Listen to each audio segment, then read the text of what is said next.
विष्णुपादाय कृष्णपृष्ठाय भूतले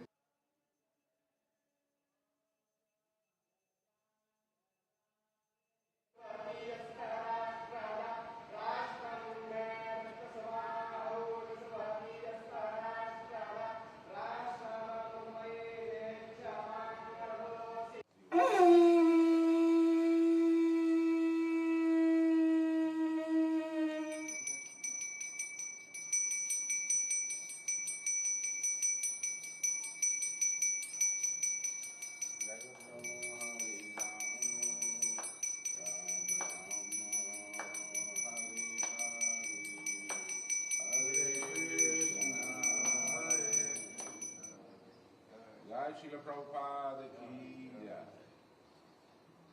नमामि विष्णुपादाय कृष्णपृष्ठाय भूतले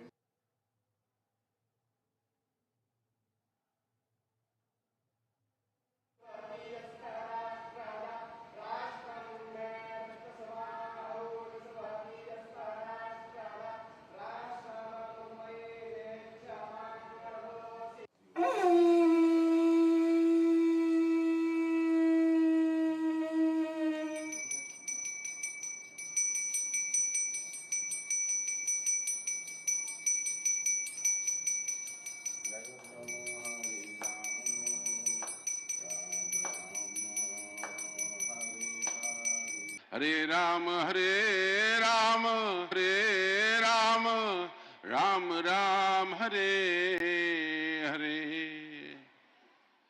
My pranams to my dear Prime Minister Narendra Damodar Modi ji, our dearmost Governor of the Maharashtra, Radhakrishnan ji, our dearmost Chief Minister Fadnavis ji, and Eknath Shinde ji, and our dearmost devotee and a Sansad of Mathura, who is on the manch, my namans to all of you for consenting to be with us. मेरे हृदय की जो सीमा है बहुत कम है, मगर आपने मेरे हृदय की प्रसन्नता की सीमा को आज बहुत ही आगार बना दिया है और विस्तृत कर दिया।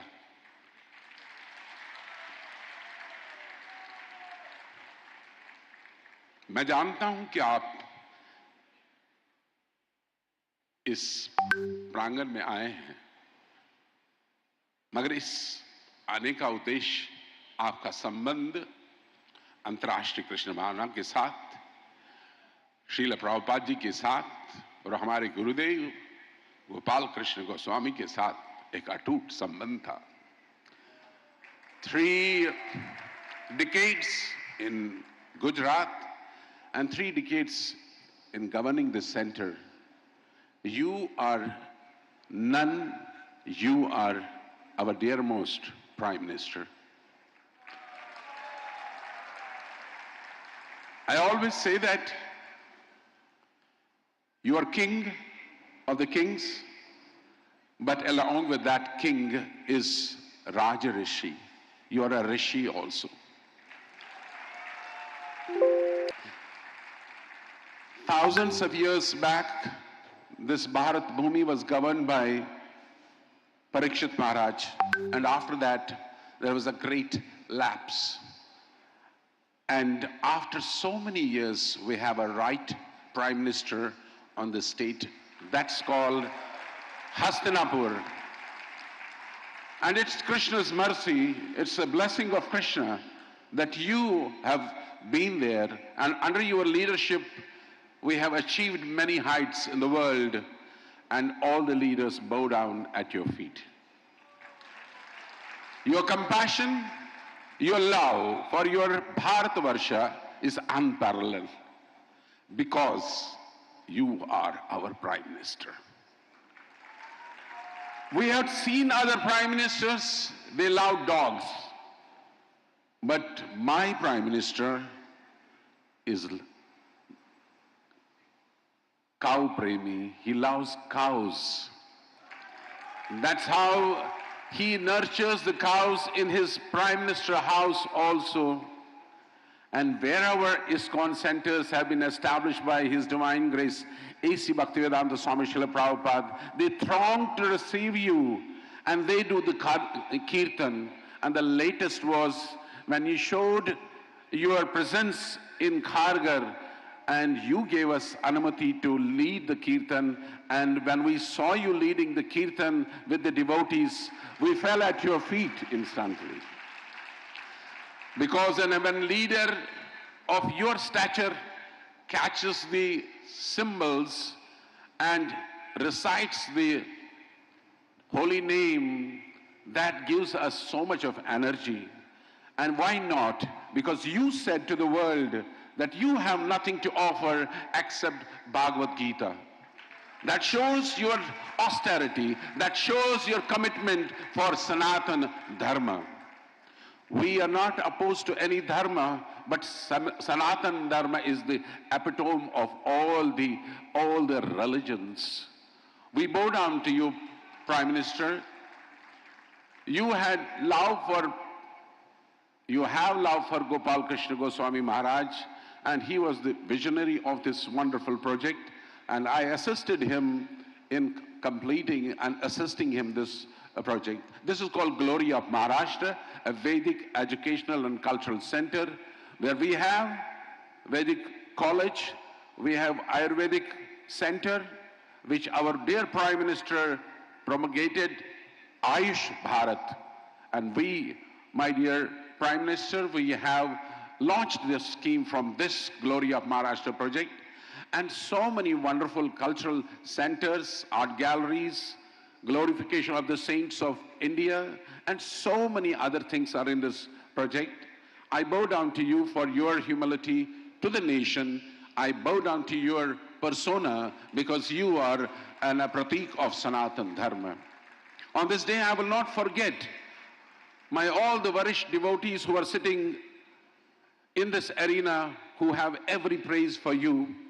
And I will not forget about those donors who have acted in this place as a steering committee member. Our dear Sansad Himaji is also steering committee of this project. Ashok Hinduja ji from Ashok Foundation, Hinduja Foundation, Shashikiran Bhai Shetty from Alcargo, Vasu Shroff from Dubai, Anil Gupta ji, Dilip Lakhi ji, and the list goes on. Anand Rathi ji, they're all sitting and adoring you from down. And I only have to beg my donors, please bear with us, because you are part of this glorification. You are not separate from me, and I'm not separate from you. It's because of your contributions we could offer to our dear Prime Minister Glory of Maharashtra. It's your hard-earned money which you offer to Prabhupada. You have faith in ISKCON. You have faith in all the devotees of ISKCON all over the world. And that's why these corporate world people are always offering their services to Srila Prabhupada. My intense desire is when you will give us a sanction to make a wonderful temple in Srinagar, where we can see that we have a wonderful project there. In Jammu, in Srinagar, we'd like to do that because Sanatana Dharma doesn't hate anybody. Sanatana Dharma embraces everybody.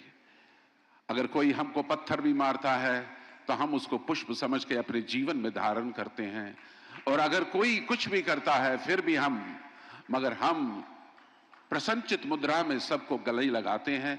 ये भारत का एक ऐसा देश है, और इसी देश के असली जो रूपांतर हमारे प्रधानमंत्री के नीचे हो रहा है, मैं उनकी शत शत नमन करते हुए आप सबसे निवेदन करता हूं कि एक उद्घोष उनकी प्रसन्नता के लिए करें. हरे कृष्णा कृष्णा कृष्णा हरे हरे, हरे राम राम राम हरे हरे. आपके समक्ष आपके अनुज देवेंद्र फडणवीस, एकनाथ जी शिंदे, हमारे प्रिय गवर्नर, उनको भी मेरा नमन, क्योंकि जहां पर मैं खड़ा रहता हूं उनका साथ हर पल रहता है, हर पल रहता है. ऐसा समय कभी महाराष्ट्र में नहीं आया है। मैं 48 इयर्स में इस महाराष्ट्र की भूमि में अपने भिक्षा याटन करते हुए प्रचार कर रहा हूं, मगर ऐसा समाज मैंने कभी देखा नहीं है। यस और नो?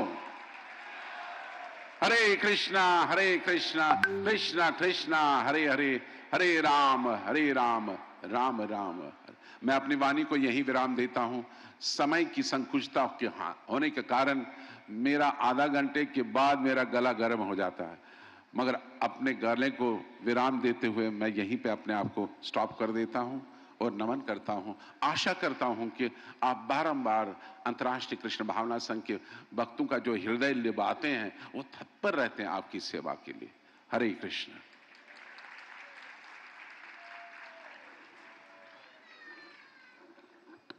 हरे कृष्णा।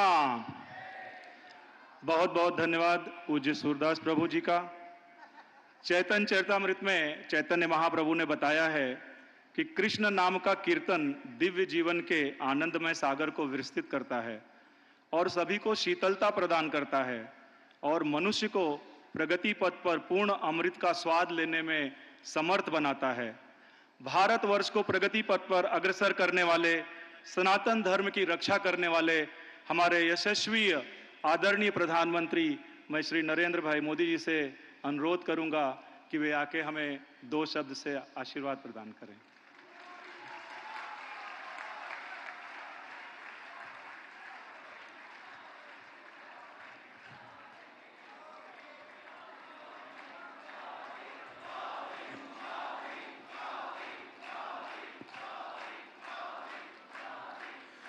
हरे कृष्णा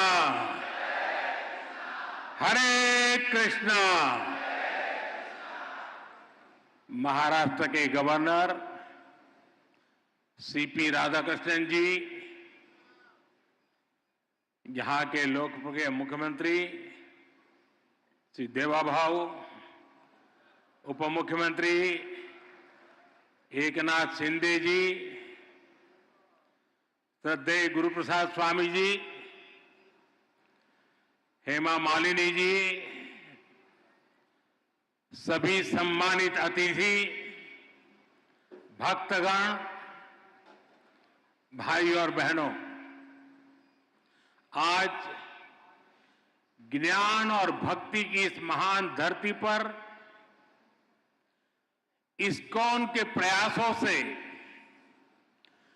श्री श्री राधा मदन मोहन जी मंदिर का उद्घाटन हो रहा है।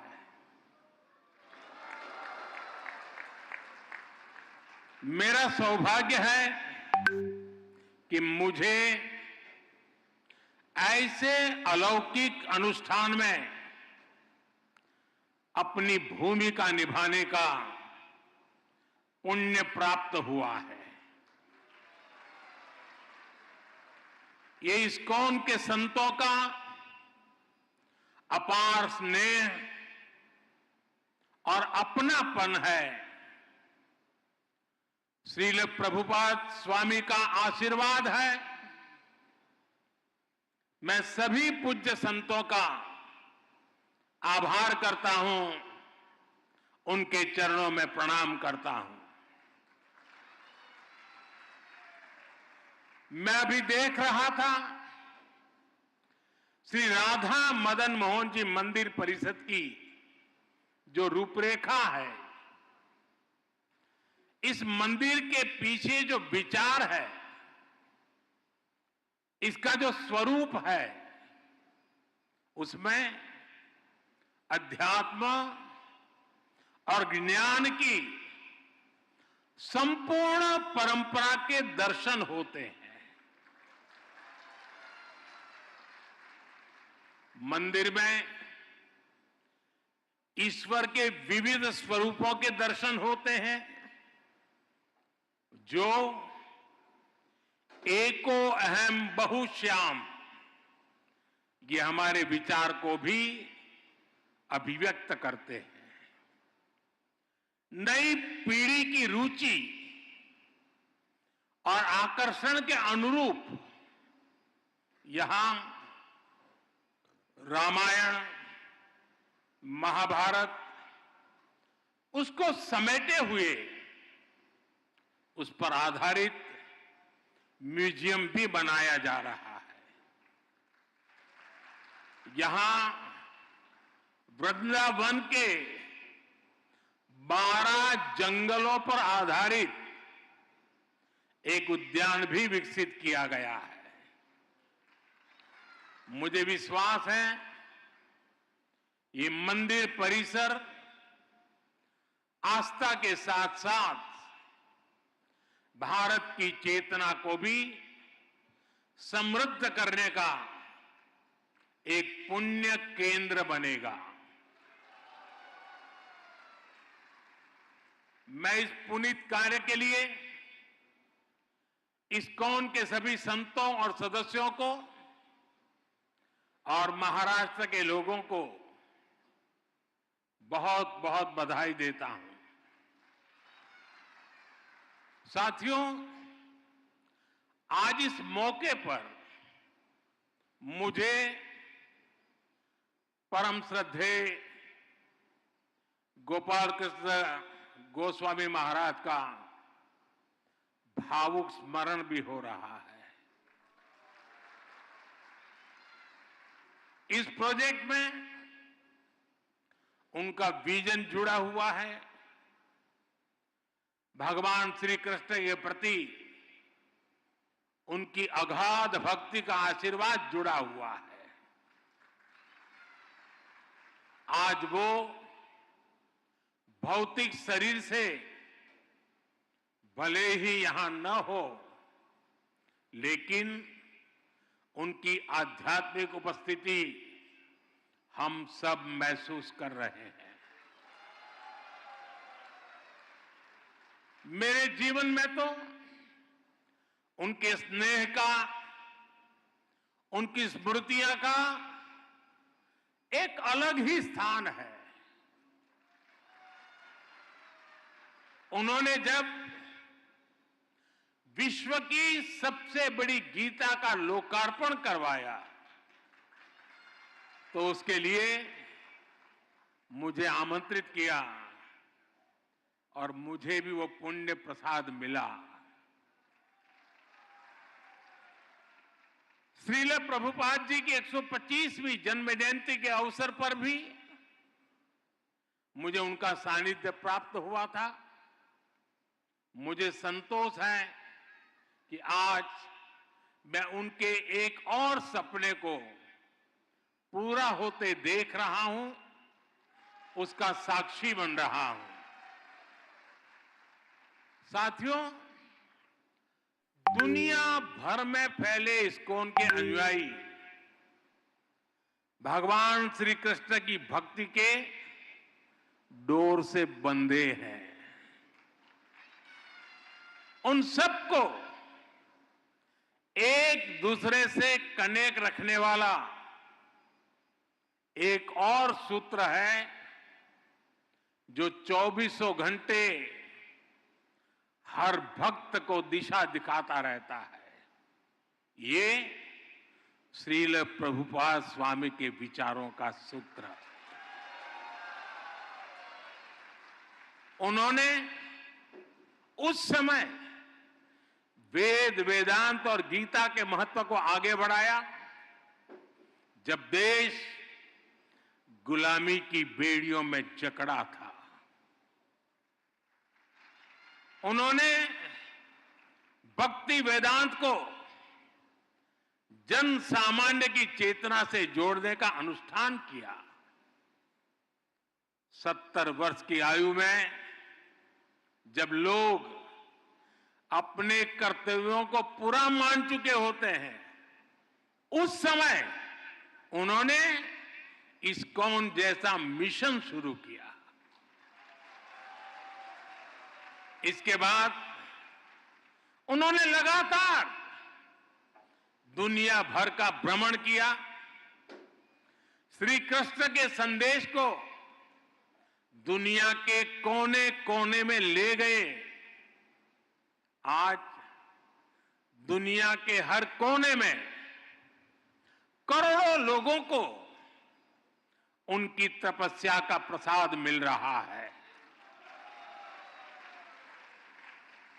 श्रील प्रभुपाद स्वामी की सक्रियता, उनके प्रयास आज भी हमें प्रेरित करते हैं। साथियों, हमारा भारत एक असाधारण और अद्भुत भूमि है। भारत केवल भौगोलिक सीमाओं में बंधा भूमि का एक टुकड़ा मात्र नहीं है। भारत एक जीवंत धरती है, एक जीवन संस्कृति है, जीवन परंपरा है, और इस संस्कृति की चेतना है यहां का अध्यात्म। इसलिए यदि भारत को समझना है तो हमें पहले आध्यात्म को आत्मसात करना होता है। जो लोग दुनिया को केवल भौतिक दृष्टि से देखते हैं, उन्हें भारत भी अलग अलग भाषा और प्रांतों का समूह नजर आता है। लेकिन जब आप इस सांस्कृतिक चेतना से अपनी आत्मा को जोड़ते हैं, तब आपको भारत के विराट रूप के दर्शन होते हैं। तब आप देख पाते हैं सुदूर पूरब में बंगाल की धरती पर चैतन्य महाप्रभु जैसे संत अवतरित होते हैं। पश्चिम में महाराष्ट्र में संत नामदेव, तुकाराम और ज्ञानदेव जैसे संतों का अवतरण होता है। चैतन्य महाप्रभु ने महावाक्य मंत्र जन जन तक पहुंचाया। महाराष्ट्र के संतों ने राम कृष्ण हरि के मंत्र से आध्यात्मिक अमृत बांटा। संत ज्ञानेश्वर ने ज्ञानेश्वरी गीता के जरिए भगवान कृष्ण के गुण ज्ञान को जनसुलभ बनाया। इसी तरह श्रील प्रभुपाद जी ने इस्कॉन के माध्यम से गीता को लोकप्रिय बनाया। गीता की टीकाएं प्रकाशित कर उसकी भावना से लोगों को जोड़ा। अलग अलग स्थानों पर जन्मे ये सभी संत अपने अपने तरीके से कृष्ण भक्ति की धारा को गति देते रहे हैं। इन संतों के जन्म काल में वर्षों का अंतर है, अलग अलग भाषा, अलग अलग पद्धति है, लेकिन बोध एक है, विचार एक है, चेतना एक है।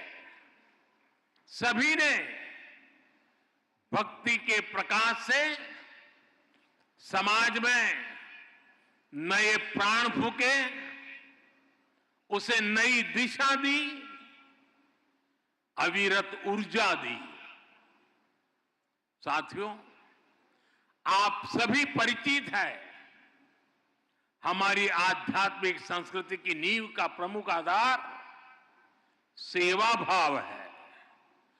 आध्यात्मिकता में जनार्दन सेवा और जन सेवा एक हो जाते हैं। हमारी आध्यात्मिक संस्कृति साधकों को समाज से जोड़ती है, उनमें करुणा की भावना पैदा करती है। ये भक्ति भाव उन्हें सेवा भाव की ओर ले जाता है। दातव्यमिति यद्दानम दीयते अनुपकारिणे देशे काले च पात्रे च तब दानम सात्विकम स्मृतम। श्री कृष्ण ने हमें इस श्लोक में सच्ची सेवा का मतलब बताया है। उन्होंने बृहद सुंदर तरीके से समझाया है कि सच्ची सेवा वही है जिसमें आपका कोई स्वार्थ ना हो। हमारे सभी धार्मिक ग्रंथों और शास्त्रों के मूल में भी सेवा भावना है। इस्कॉन जैसी इतनी विराट संस्था भी इसी सेवा भावना से काम करती है। शिक्षा, स्वास्थ्य और पर्यावरण से जुड़े कितने ही काम आपके प्रयास से होते हैं। कुंभ में इस्कॉन सेवा के कई बड़े कार्य कर रहा है। साथियों, मुझे संतोष है कि हमारी सरकार भी इसी सेवा भावना के साथ पूरे समर्पण से लगातार देशवासियों के हित में काम कर रही है। हर घर में शौचालय बनवाना, हर गरीब महिला को उज्ज्वला का गैस कनेक्शन देना, हर घर तक नल से जल की सुविधा पहुंचाना, हर गरीब को 5 लाख रुपए तक मुफ्त इलाज की सुविधा देना, 70 वर्ष की आयु से ऊपर के हर बुजुर्ग को इस सुविधा के दायरे में लाना, हर बेघर को पक्के घर देना, ये इसी सेवा भावना के साथ, इसी समर्पण भाव के साथ किए गए कार्य हैं जो मेरे लिए हमारी महान सांस्कृतिक परंपरा का प्रसाद है। सेवा की यही भावना सच्चा सामाजिक न्याय लाती है, सच्चे सेक्युलरिज्म का प्रतीक है। साथियों, हमारी सरकार कृष्ण सर्किट के माध्यम से देश के अलग अलग तीर्थों, धार्मिक स्थानों को जोड़ रही है। इस सर्किट का विस्तार गुजरात, राजस्थान, हरियाणा, उत्तर प्रदेश और उड़ीसा तक है। स्वदेश दर्शन और प्रसाद योजना के द्वारा इन स्थानों को विकसित किया जा रहा है। इन मंदिरों में भगवान श्री कृष्ण के अलग अलग रूपों के दर्शन होते हैं। कहीं वो बाल रूप में दिखते हैं तो कहीं उनके साथ राधा रानी की भी पूजा होती है। किसी मंदिर में उनका कर्मयोगी स्वरूप दिखाई देता है तो कहीं राजा के रूप में उनकी पूजा की जाती है। हमारा प्रयास है कि भगवान श्री कृष्ण के जीवन से जुड़े अलग अलग स्थलों तक पहुंचना और मंदिरों के दर्शन करना आसान हो। इसके लिए विशेष ट्रेनें भी चलाई जा रही है। इस्कॉन भी कृष्ण सर्किट से जुड़े आस्था के इन केंद्रों पर श्रद्धालुओं को लाने में जरूर सहयोग कर सकता है। मेरा आपसे आग्रह है कि आप अपने सेंटर से जुड़ने वाले सभी भक्तों को भारत में कम से कम 5 ऐसे स्थानों पर जरूर भेजें। साथियों, पिछले 1 दशक में देश में विकास और विरासत को एक साथ गति मिली है। विरासत से विकास के इस मिशन को इस्कॉन जैसी संस्थाओं का महत्वपूर्ण सहयोग मिल रहा है। हमारे मंदिर या धार्मिक स्थल तो सदियों से सामाजिक चेतना के केंद्र रहे हैं। हमारे गुरुकुलों का शिक्षा और कौशल विकास को बढ़ावा देने में अहम योगदान रहा है। इस्कॉन भी अपने कार्यक्रमों के जरिए युवाओं को प्रेरित करता है कि वह अध्यात्म को अपने जीवन का हिस्सा बनाए और अपनी परंपरा पर चलते हुए इस्कॉन के युवा साधक कैसे आधुनिक टेक्नोलॉजी को आत्मसात करते हैं, ये देखना और अद्भुत होता है। और आपका इंफॉर्मेशन नेटवर्क तो दूसरों के लिए सीखने योग्य है। मुझे विश्वास है इस्कॉन के सानिध्य में युवा सेवा और समर्पण की भावना से राष्ट्र हित में काम करेंगे। इस परिसर में भक्ति वेदांत आयुर्वेदिक हीलिंग सेंटर की सुविधा भी लोगों को मिलेगी। और मेरा तो मत है, दुनिया के लिए मैंने हमेशा संदेश दिया है, हील इन इंडिया।